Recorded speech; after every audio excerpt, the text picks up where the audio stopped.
Hello, everybody. So, this episode is going to be about the series. The New York Times has done a 5-part series on the Tucker Carlson show. And I'm going to go into also another New York Times article that was opinion that was posted yesterday about why Democrats don't pay attention to rural voters and are losing rural voters. But the main thing that I wanted to talk about is the Tucker Carlson show analysis. And I found it really funny because years like up until like 2020 about I used to watch a lot of Tucker Carlson because was pro I have to be one of the most anti-Trump people in the country. As much as people are anti-Trump, I don't think that they can. It's hard to rise to the level of anti-Trump that I was at, and so I would watch the opposition a lot, um, especially Tucker Carlson, and I found it funny because this New York Times series was basically educating New York Times people on like what the Tucker Carlson show is and like playing a lot of clips and stuff that I saw live. Um and kind of just like I realized that like um and it's funny now I'm one of the people who can't listen to that stuff. Like I couldn't listen to the clips. So I've switched from like listening to the opposition to not being able to. And a lot of that was January 6th. That was kind of the end of it for me where I was like, well, now there's a line in the sand and the people who are on the opposite side don't support the electoral college and the people who are on the other side do. So to me that was when I couldn't listen anymore, was when they started undermining the election systems of the United States. Um, because obviously that's a horrible, horrible line to cross. So, um, anyways, so basically, I haven't watched Tucker Carlson since 2020, but I used to watch him a lot. And this series was talking about partly the change in Tucker Carlson's show since I stopped watching it. So I wasn't aware of the changes. So, first of all, there are no longer guests with opposing opinions like there used to be. So, one of the things that I always appreciated about Carlson's show was that he at least invited guests with opposing views, like liberal guests. And that was cool. And that doesn't happen anymore. So ever since 2020, 2021, the network decided that that's just not what their viewership wants and it's not what leads to good ratings, and so they've stopped doing it. And so now guests are affirming rather than opposing. And there aren't debate segments anymore. So that's like one really negative change, of course.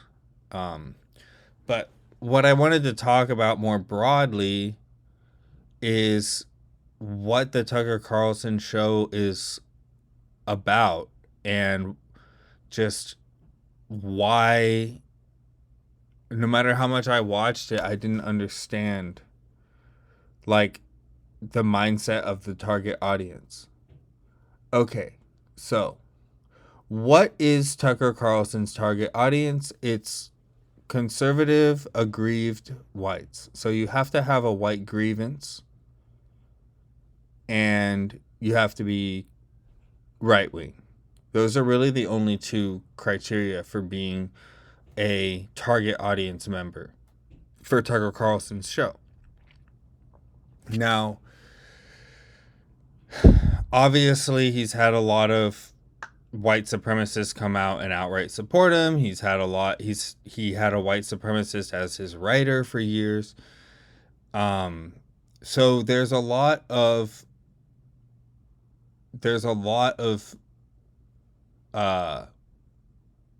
white supremacist undertones and sometimes overtones in the show. Now, the reason why I find it weird is because he's also very anti-immigrant, predominantly, overwhelmingly anti-immigrant. So the idea, guys, this is the whole idea. This is what Tucker says all the time. They want to replace you with immigrants. They, as in the ruling class, as he says, wants to replace you, as in white Americans, with immigrants, as in brown people. And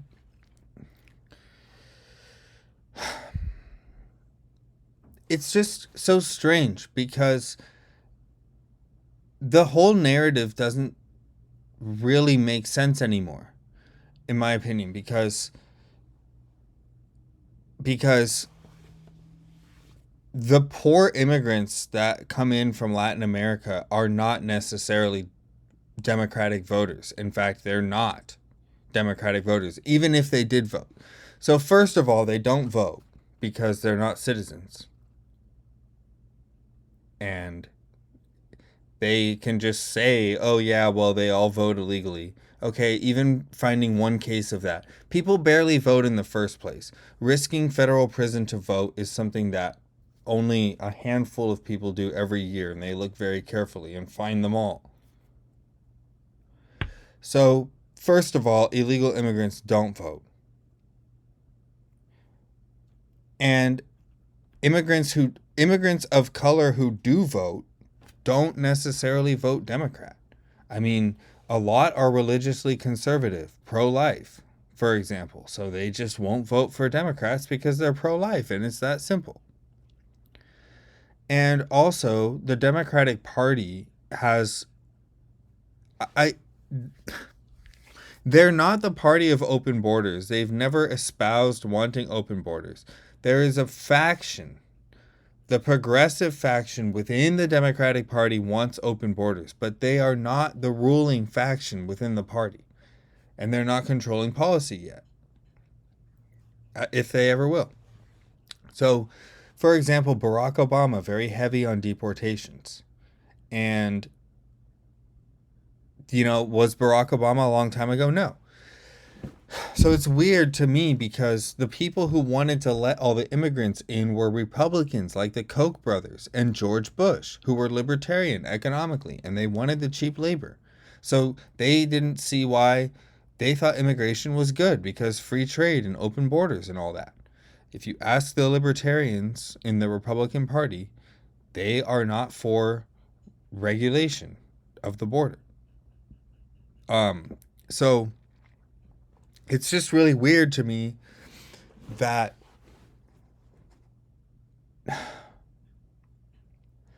it's like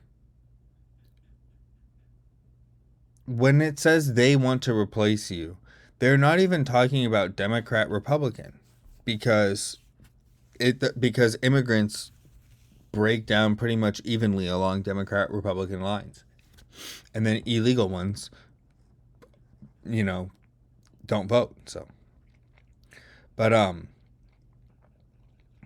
the Democrats are the party of the educated white urban population, and the progressives are even more so. That they're like the whitest group. They're whiter even than Republicans. So Democrats don't have that much in common with really poor immigrants of color, especially if they're religious immigrants of color. I don't think progressives especially, like, the party that supports open borders, the progressives, which is a faction within the party that supports open borders, isn't doing it because illegal immigrants are going to vote for them. They're doing it because they're against inhumane outcomes in border policy. So, really, so when you try to argue that it's like the Democratic elite trying to use immigrants as a vehicle to win elections, I just don't see how that works or makes sense. I mean, Obama was very heavy on deportations, and immigrants remember that, first of all. I mean,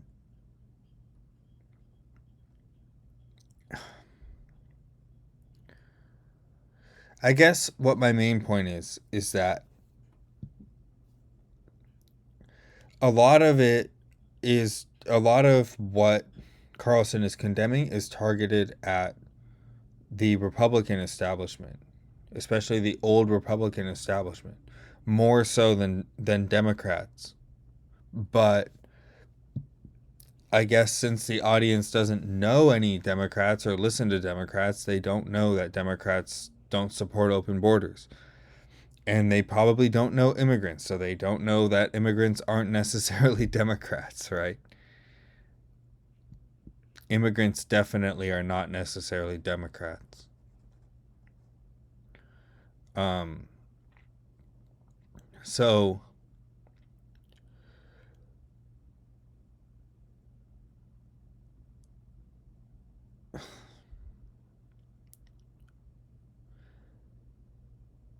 here's what I think the main grievance is that the white educated urban liberals, they don't want white American culture to be the de facto norm anymore. So to me, I say that that's not replacement. They just want America to not have a racial identity and not be based on one, like we're talking to the extent where a taco and a hot dog are equally American, right? To where America doesn't have any kind of standard white identity of like a hamburger and a hot dog being more American than a taco and a torta. Just get rid of that. Now that sort of like anti-nativist view is not rooted in some plan to use immigrants to win elections. That would be it's not a very it's that's like the hardest way to win elections ever. Just like, oh, we're going to have all these, I mean, like, it doesn't, it's such a roundabout, it's not that kind of plan. It's ideological. It's based on the fact that, like, I would say like educated urban white liberals don't believe that any particular culture, especially like Judeo-Christian values and like white American culture, has any has a right to be on top of a hierarchy or classified as like the norm in the country. And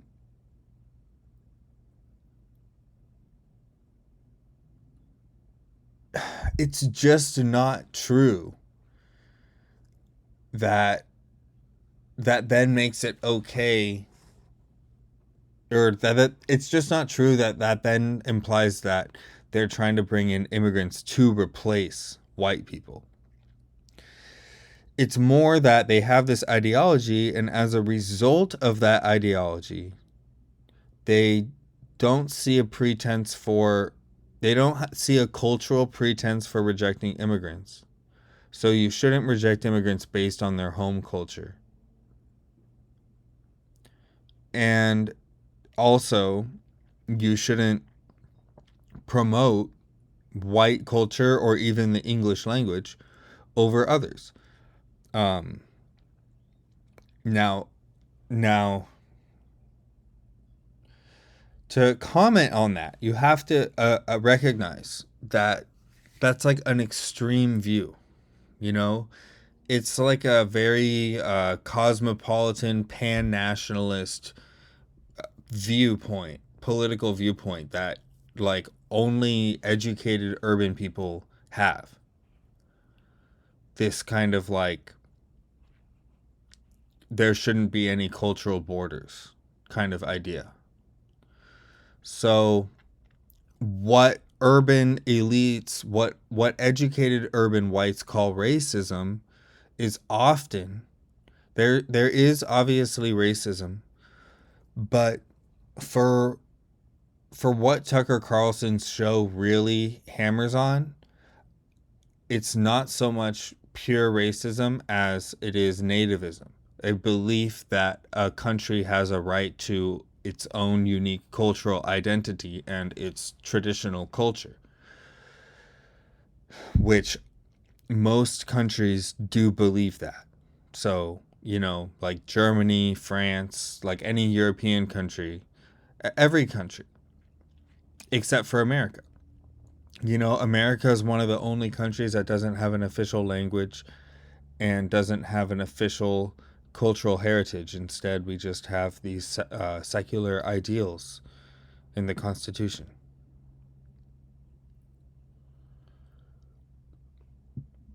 So, the thing is that I think Tucker has to dramatize it.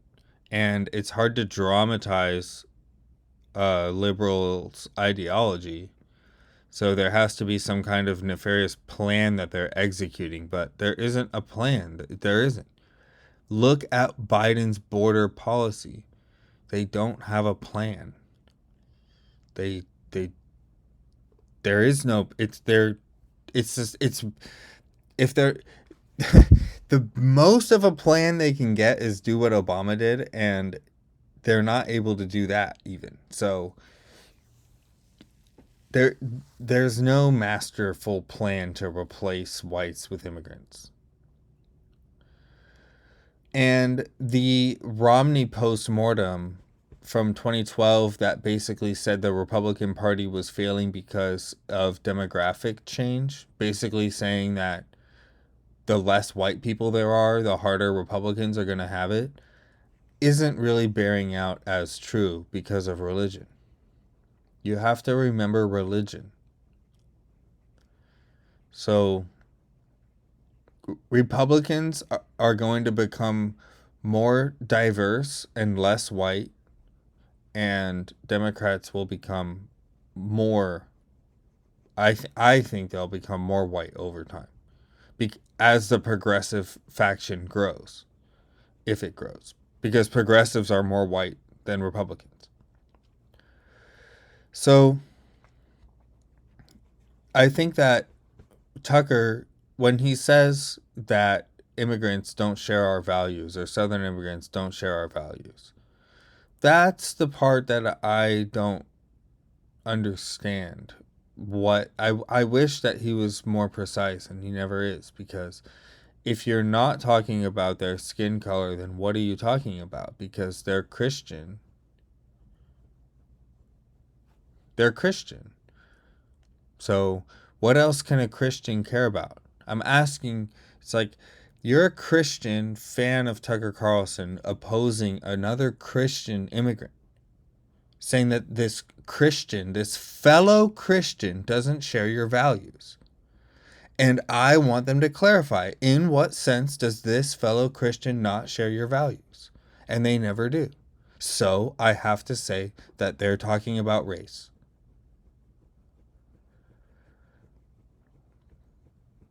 Because what else is there? An immigrant can learn can learn a language, learn English. They can assimilate just fine. So to me, when I hear "don't share our values," I think someone who is not Western, like at all Westernized. So like a communist a or a Russian, for example. Someone who supports dictatorship, a Chinese communist. That would be someone who doesn't share our values. But a Latino Christian has the same values that you're going to find on the rest of the continent, in my opinion. I don't know what they're missing. What? Like, uh,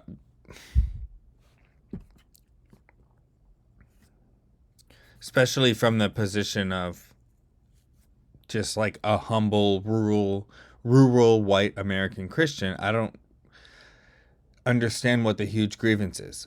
The grievance must be culture, right? Skin color and culture. Tacos instead of hot dogs. And, you know, educated urban elites don't care about tacos versus hot dogs, and rural white Americans do. And here's the thing is that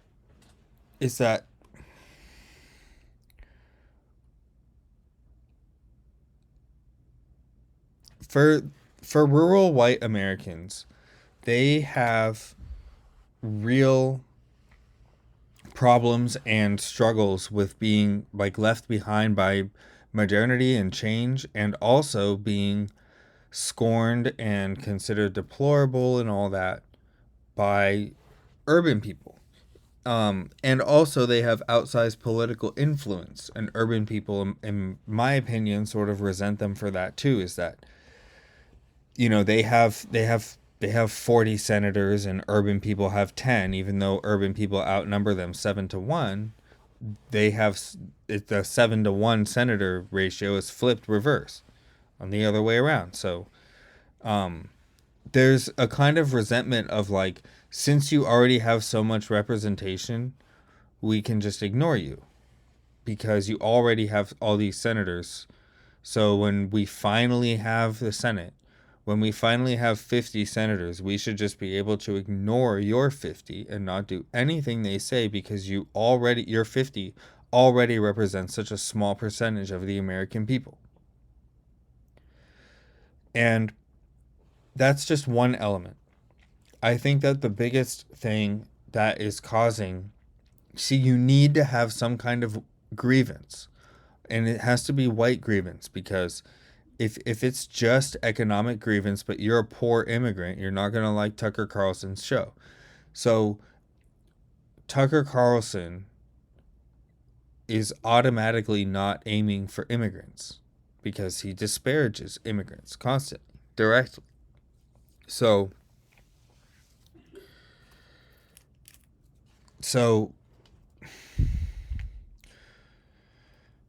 it's the native white American, especially rural.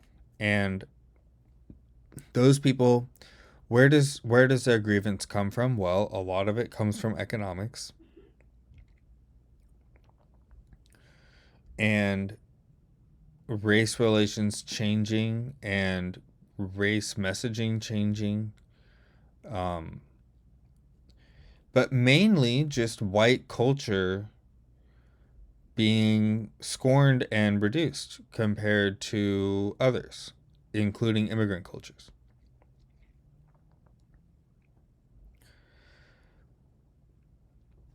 But I think that that's sort of tangential, really, to the economic problems. Because when I look at rural America, you have to remember this is a place with the highest amount of drug addiction and opiate death in the world by a significant margin, right? So this is a place where there are a lot of deaths of despair, a very high rate. And economically, I think that, well, I guess I can segue into the rural part now. So this is where I was going to segue into another article I read about why Democrats are losing rural voters, or not why they are losing, but why they've never tried to get rural voters. And why their efforts haven't worked. And instead of really going into that article, I wanted to more talk about in general how rural whites were like left behind by Democrats in a way that wasn't true before, in a way that Bernie wouldn't have done, for example. And what I'm talking about, I'll start with just trade agreements like NAFTA and the TPP. So, signing NAFTA and the TPP, Bernie wouldn't have done that. That faction of liberals of the left wouldn't have done that. But the urban elites, guys, like I just really wish that if there's one thing I could say to Tucker Carlson base or the audience, it's just that the liberals, the left is that way because of their ideology. That's it. There's no plan beyond that. They just don't believe in nations and borders like nativism, what they call nativism and racism. They just don't believe in it. So because of that, they support the same trade agreements as the Koch brothers. So the Koch brothers can agree on the TPP and Barack Obama can agree on the TPP, but Trump and Bernie both tear it up because they have different reasons for supporting the same things and different reasons for opposing the same thing also. So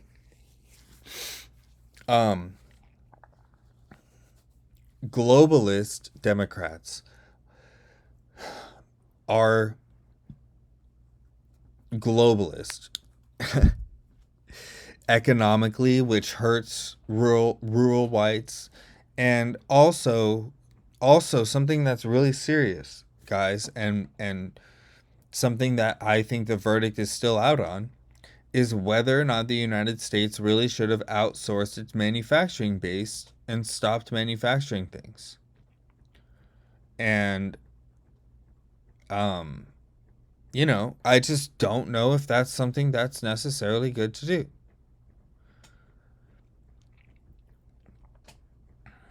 At the same time, it reduces the price of things to consumers and all that. So, but the point is that this is really it's a result of the ideology behind these issues.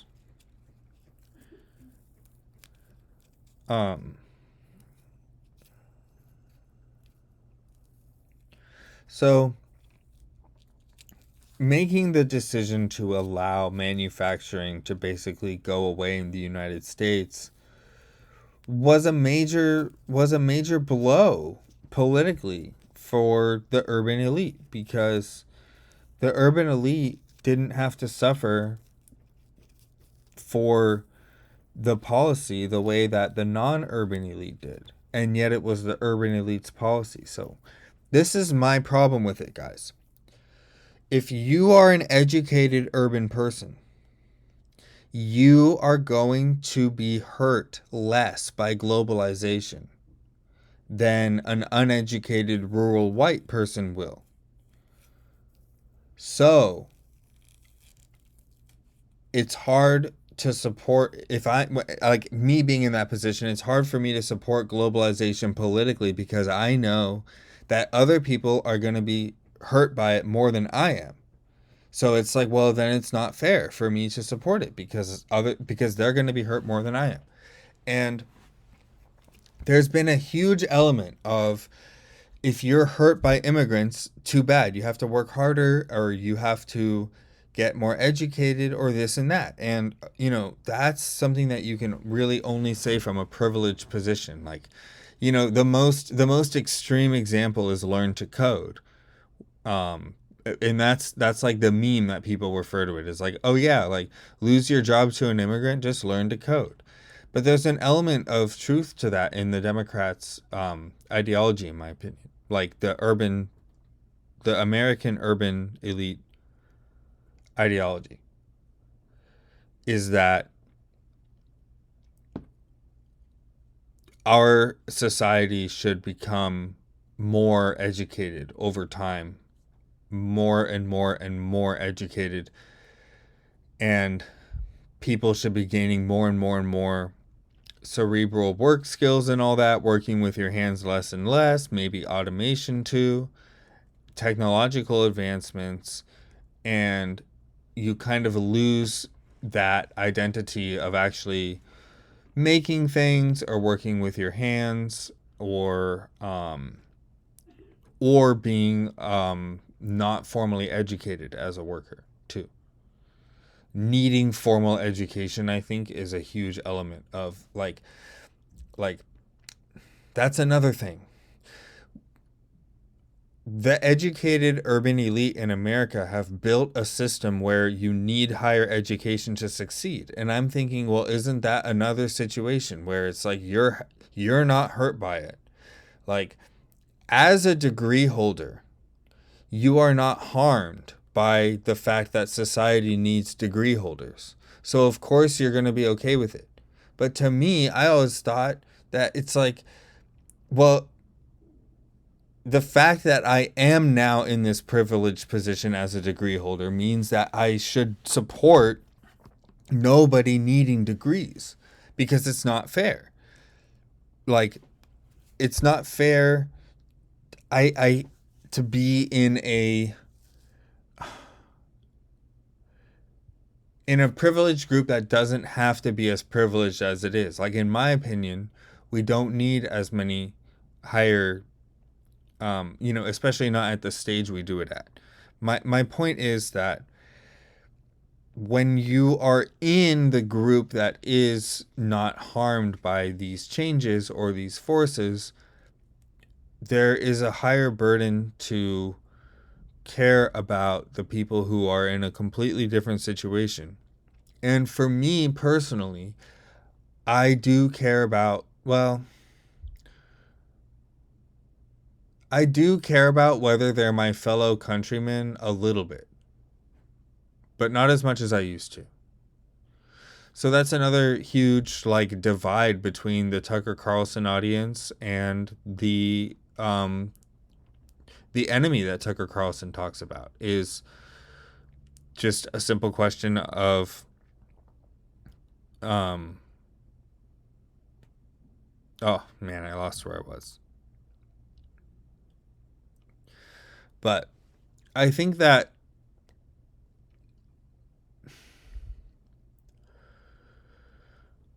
the terminology can be confusing, because if you say, well, okay, so Tucker Carlson's show is white supremacist, I would say yes, it is. But Tucker Carlson's enemies are white people.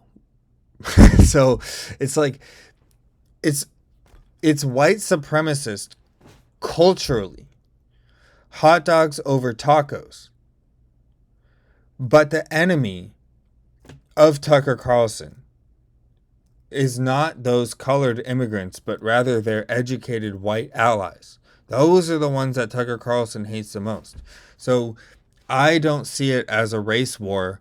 I see it as pan globalist educated whites versus nativist uneducated whites.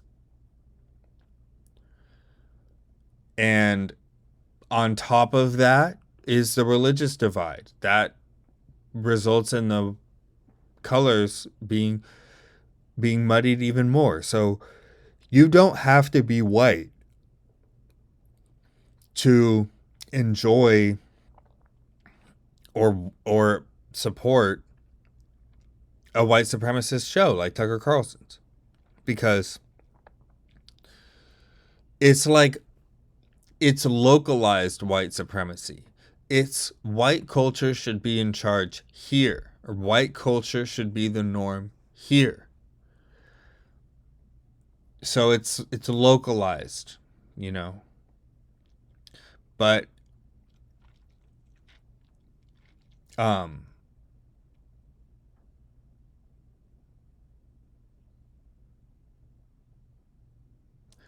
Um, so you have to realize that just because the show supports white cultural supremacy does not mean that it's like colored people on one side and white people on the other side. Tucker's audience is 91% white, I guess. But, that 9% is still almost, like a million, close to a million people. So you can be not white and still enjoy Tucker Carlson's show. Although I would say that you would have to be a U.S. citizen, I would think, because he goes against non-citizens like undocumented and illegal immigrants all the time. So I don't know how you could stand. If you're an illegal immigrant, I don't think you can be a Tucker Carlson fan. But if you're a naturalized Latino who came here legally, then yeah, you can watch Tucker Carlson and be a white supremacist in America, sure. You speak great English and all that, So, but that's the other thing. Like, I think to be a Tucker Carlson fan of color, probably you speak English. Because I can't imagine, it's like, well, who are these non-white Tucker Carlson watchers? And I don't think, I think that you have to be a legal immigrant at the very least, and you would have to speak English pretty well at the very least. Because he just always rags on immigrants who aren't those things. Anyway, it's really it's more of an ideological schism than it is a racial one. Really the question is, should America have a cultural identity? Because if it does, it's going to be a white one. And the idea that liberal urban Americans dream of America not being white anymore and like want there to not be hot dogs anymore and only tacos, like that's just not how it is. They don't want to be replaced either. So the left, okay, I'm going to segue into like key takeaways for both sides, no matter who's watching.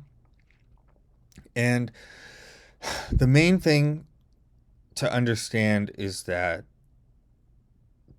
Tucker baits drama and baits a narrative and sees plans where there aren't plans. And I think that the ideological debate is pretty genuine. Like nativism and like the problem of nativism and nationalism is a serious, is like a genuine ideological conflict. And it's unfortunate that Tucker doesn't really get into constructive dialogue. Instead, just bashes and bashes because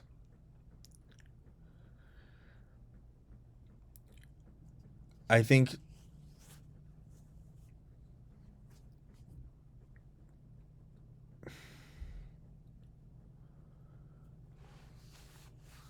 well,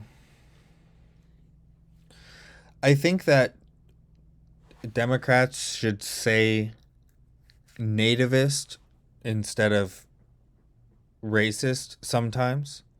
Really just use both of those terms instead of just one or the other, because both exist. But I think a lot of the times when I hear liberals say, like, refer to like say that Tucker Carlson's show is racist, I would say it's nativist. And as far as American soil goes, white supremacist. But to me, racism has to be based on a belief that some races are superior to others and others are inferior. That's different from saying that America should be one race and Mexico should be another race. And then we shouldn't go. That's different from saying that Mexicans are inferior to Americans. And so saying that, like, wanting like separate but equal. And the thing is that's just simply not an extreme view for people to hold, right? Like around the world, most people, like if you go to Japan, they would say, yeah, like we want our island to be Japanese. And the Vietnamese are welcome to have Vietnam, and we're not going to go there and make it Vietnamese or make it Japanese, but similarly, they can't come here and make it Vietnamese. But urban liberal Americans are like, well, I don't care. Come here, make it Japanese, make it Mexican, make it Vietnamese. Doesn't matter. The more the merrier. The more diverse, the better. And like, as someone who thinks that way, you have to realize that it's a pretty extreme view, both globally and, just politically. It's like a cerebral enlightened view to hold, but it's one that is not very common and is hard to and is also very idealistic and not and hard to implement in reality, especially because you're dealing with other nations always. So if the like, it's the kind of thing where you need the whole world to be on board in order for it to work. It can't be one-sided. So anyway, I think that urban Democrats should understand more, do more to understand the economic, like real material damage that globalist policies can have on communities that don't have access to just a bunch of colleges everywhere and a bunch of, high paying jobs everywhere. And then I think that, if you watch Tucker Carlson and only Tucker Carlson, you have to stop demonizing Democrats, because that's just not right. You're demonizing your fellow countrymen in a way that's not fair and not accurate. I mean, you know, he doesn't even bring the guests on anymore. It's sad. That's crazy. I can't imagine how bad it is now. I stopped watching, what, 2 years ago?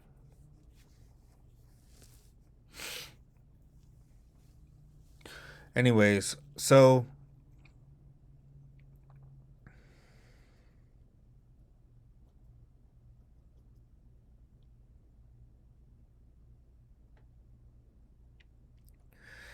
I think a lot of the sentiment that underlies Tucker Carlson's show is, why does everybody else get to have a homeland and their own country and their own culture and their own language, but my country doesn't?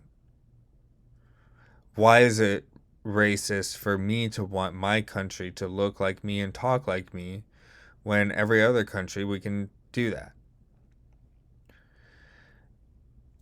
And I can see how, to me, it's because you're an American, and it's part of being a patriot is to kind of have that like renouncing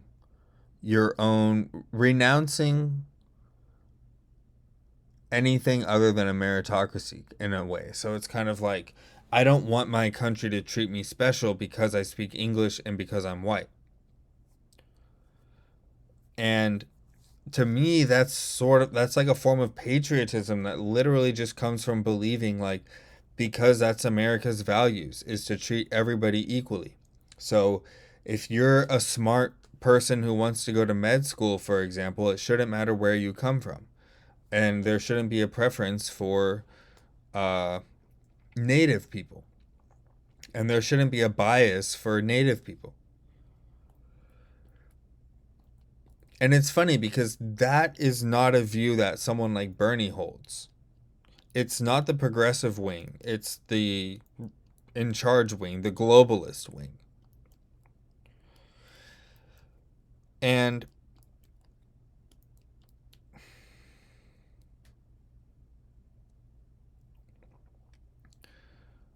you know,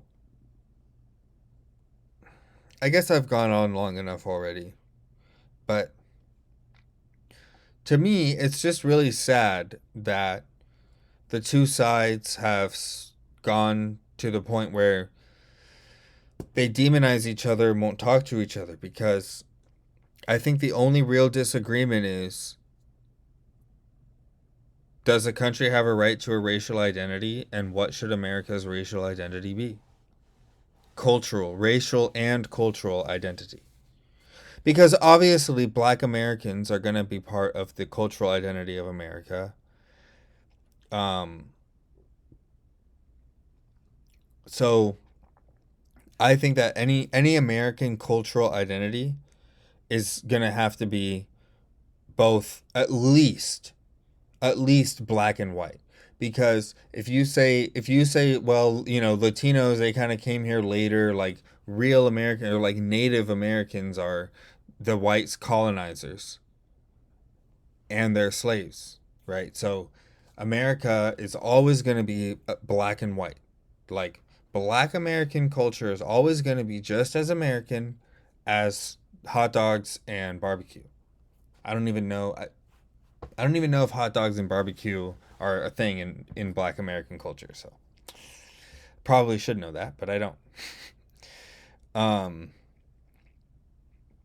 But anyways, so we already have a situation in America. This is why I don't believe America can have a standard cultural identity, is because we already have black and white. So if you're enforcing white culture, you're inherently like being a white supremacist over something like black culture. So for example, like what kind of music should be considered the norm or mainstream?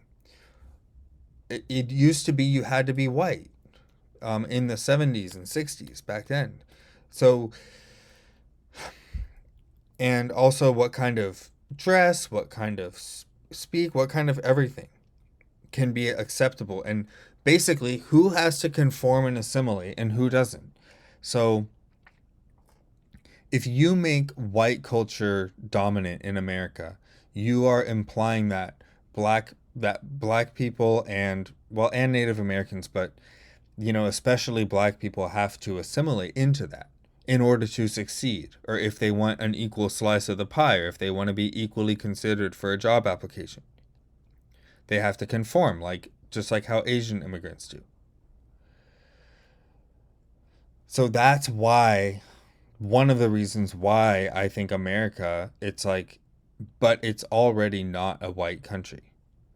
Like if it was Norway and there were only Norwegians, but then yeah, maybe, but it's white culture is already racist in my opinion, because you're already putting there's at least two races that are equally American. So to promote one is to make one the norm is to put down the other, I think. That's why you end up in this kind of situation where it's like, well, America doesn't need to have an identity. And so then they think, well, so it's basically because white people are guilty because of slavery that they have to relinquish their culture and get replaced and out assimilated by foreigners, and not have their culture in charge because their culture is inherently racist because of slavery. And to me, I would say, okay, if you, it's kind of like, if you want to put it that way, then sure. But I wouldn't put it that way, because it's not because of slavery. It's because of it's very much just because of the here and now. It's like it doesn't matter what happened in the past. The fact is that we have at least two distinctly different yet authentic American cultures and cultural identities right now. And so you shouldn't prioritize one or the other, make one or the other the norm. And it sort of turns out that way, that it's because of slavery that all of that happened and that the situation is the way it is and all that. And race became the thing that it is in America. And it's like, well, that still doesn't, it's like, but those decisions were made so long ago. I more just think of it as us dealing with the situation that we were all born into. And the situation that we were all born into is that not only are black and white people different in America, by and large, but they're also not equal economically. So, like, they're by and large different culturally. They're distinct both culturally and unequal economically, socioeconomically. And to me, it's like, that's just the situation right now. And so you don't want to, in my opinion, make black American culture belittled or feel belittled or even have the perceiving of being belittled. And man, I don't think that that's a common view among Tucker Carlson fans because they don't mind belittling black culture compared to white culture.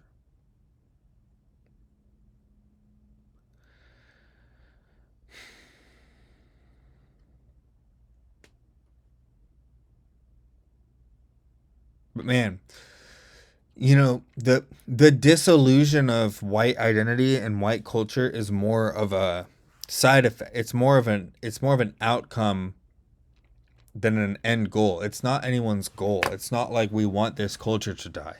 It's more that we don't have a basis for allowing this culture to be dominant in the way that German culture is dominant in Germany. We just don't have a pretense for it in this country.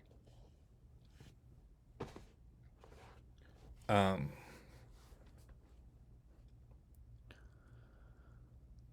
but I know that that's a pretty extreme view, like that I don't need a fatherland or a homeland, or I don't need a country that treats me special.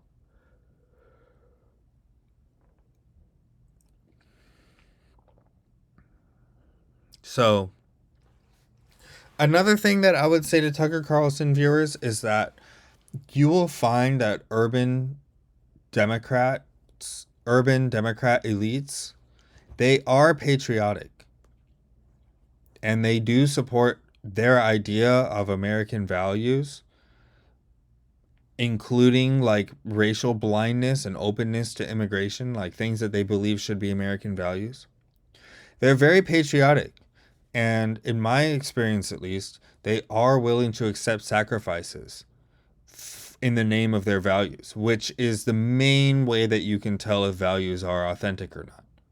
It's like, are you willing to accept lower job security in order to satisfy your ideological commitment to a more fair world? In some cases, not that specific example, but there are cases where, yeah, like, I mean, even something like paying higher taxes in order to have health care, even though they're rich and they don't need it. Stuff like that. And that's the main way that you can tell whether or not views are genuine, is whether or not the person sacrifices anything for their values.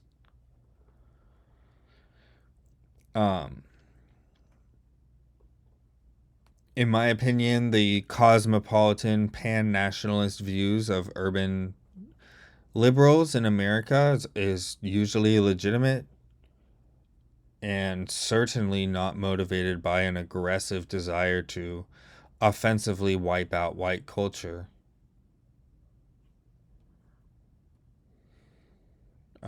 I've certainly never encountered that. It's more just the fact that I mean, like all the stuff that I've said, the reasons why we don't support. Like, me too. I'll include myself in the group. Like, don't support American cultural supremacy and American cultural identity. All right, this is already a really long video, so I'll end it there.